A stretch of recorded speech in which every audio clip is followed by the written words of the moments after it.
All right, I know you're surprised that there's 2 videos out damn near back to back. That's un-EMIP TV like. Well, anyway, man, I got a lot of things that I be wanting to get off my mind, or just not get off my mind. It's not like it's bothering me. I just, just want to talk about, but I just don't do it because I never have time. I'm running hard, man. I'm at Home Depot. I'm getting live unloaded. They talking about, looks like it's gonna be about 2 hours, so let's make a video. I want to talk about, man, let's talk about starting a fleet. Now, this is just my opinion. A lot of people might not even agree with my opinion, but it's my opinion, so I'm always right. It's like your opinion is always right, right? The days of starting a fleet is over. The days of being a mega carrier, I'm gonna put it that way. Days of being a mega carrier with thousands of trucks, thousands of fleet is over.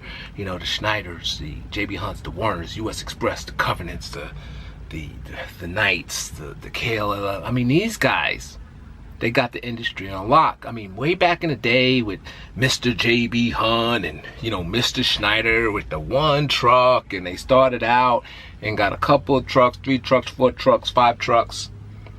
Those days is over. Like these companies, they got together. I mean, the way the industry is set up, nobody can get in. You're not gonna be that next dude, that next mega carrier. You know what I mean? Let's see, how can I put this? Like you got the ATA, what is that? American Truckers Association. Anyway, those are like the top 100 trucking companies. I mean, they network kind of together to keep the little guy out. I mean, that's what the CSA scores and all that stuff is all about. That's what these Qualcomm units, which I would want to show you, but you got one, Qualcomm, and having it install e-logs. These little things is keeping the little man out.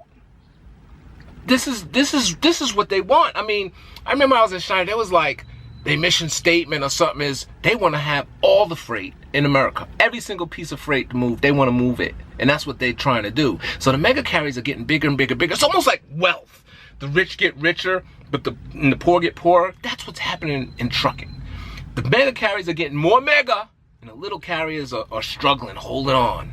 And that days of hoping you become one of those mega carriers, it's not gonna happen. I don't know if that's what your goal is, but now can you make it out here as 1 truck, 2 trucks, 10 trucks, 20? Yeah, you can. They're leaving crumbs for you to pick up. They can't carry it all, but that's their goal. But realistically, they can't carry it all. And most likely, I feel if you're carrying it, that's because they don't want it. They just don't want it. So that's my opinion. Starting out leasing,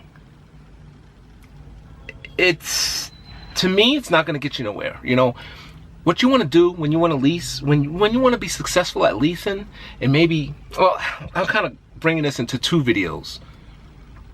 I always do these videos with my air off, so excuse me, I'm gonna have to wipe myself because I don't want any sound to come in. Now that it's getting hot out here, I don't want to run the AC. So where was that? Leasing. I'm trying not to make this into like 2 videos, but it's in my opinion, it's a little better than company driver money. The odds are stacked are against you. We're making change. We're making barely enough to cover the risk, and we are all an accident away from being out of business. We are 1 accident away from being out of business, and even some of the bigger carriers, depending on the kind of accident. But we can have a fender, but if the truck goes down 2, 3, 4 weeks, we're almost out of business. Because of the bills we have and paying, just not having a truck. This truck makes money. That's why it doesn't even pay to go into those snow areas, even though you might get paid more. Why risk even getting a slight fender bend and having your truck out of commission?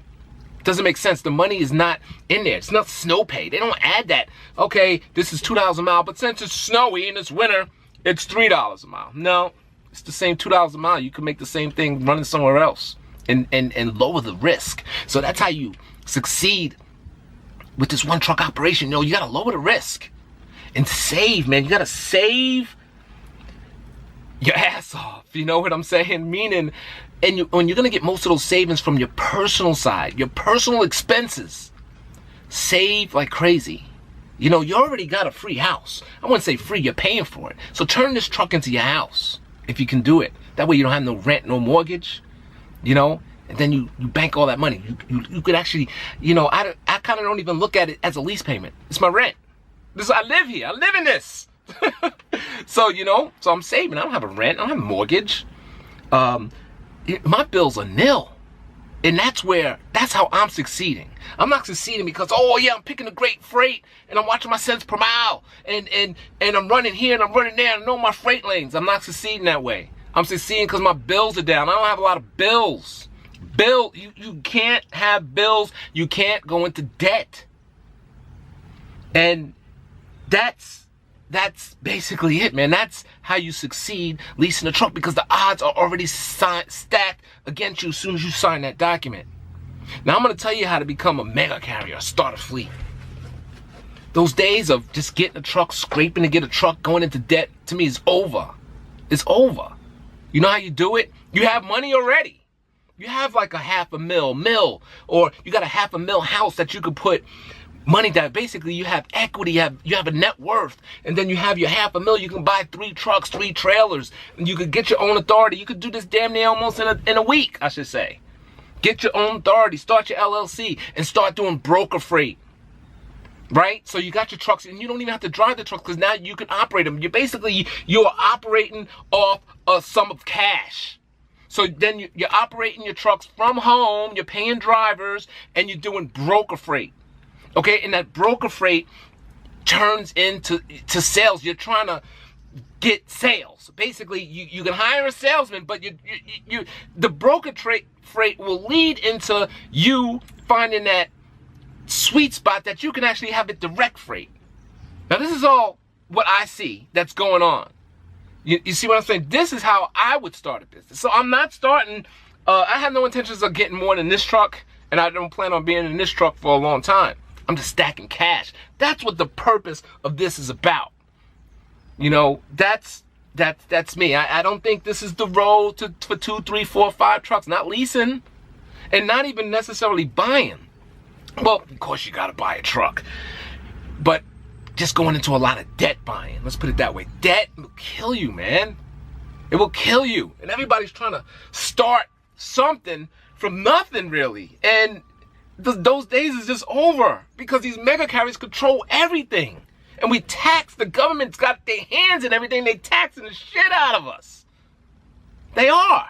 I mean, what do these trucks pay? It's unmanly. Everybody wants their hands in it. And they leaving us drivers with nothing. It's almost like a singing artist. You know, you got the promoters, the managers, and everybody's got their hands in it, and the artists get shit. It's the same thing with trucking. There's nothing left. So you want to start a mega carrier or a nice size fleet, you need the cash already. You just buy the equipment and you start rolling. And you don't have to worry about the debt aspect, because that debt will kill you. You see what I'm saying? Now you can, if you have enough equity, a net worth to get a $500,000, $1 million loan, that's good, I guess, but it's still debt. But if you can get that kind of loan, you're doing all right. That means you can sell your house and just basically, you know, whatever they're using as collateral, you know, you're good, if you know what I'm saying. So that's what I basically want to talk about. I'm gonna wipe my forehead again. Excuse me. It's kind of nice out, but it's burning up, man. So anyway, sum it up. The mega carry's got this shit on lock. Nobody's growing. There's not going to be another JB Hunt sparking up in the future, Swift. You know, it's not going to happen. You know, like the president the other day was, you know, the trucker rally and the ATA was there. It's doing nothing for us drivers. That's so the damn companies can keep us low. That ATA, man, that's a company, a corporate type network or whatever you want to call it. And they doing nothing for us. They don't represent the drivers. They represent the companies. And they're figuring out how to keep the little man out every single day. And that whole CSA scores and all that stuff, that's big part of it. this having this Qualcomm and E-Logs, big part of it. This, like Schneider wants the wingman and the on guard, big part of it. All these little things. Do you think we really need this stuff for trucking? No, we don't need it. I mean, it's to keep the little man out. I don't know. This is the stuff that be on my mind, that I'll be like, I gotta make a video about this, but I just don't have time to get into it. I'm like, oh, I gotta set up the cameras. EMIP is lazy. Can't believe I use myself in the third person. I'm lazy. All right, man. So that's my opinion. I think a lot of people's gonna disagree with what I'm saying.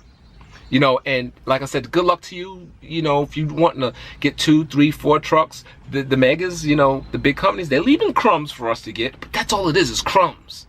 You ain't gonna get the big crumb. You know, the crumb's gotta fall off the bigger piece. That bigger piece, man, you ain't getting that. They actually have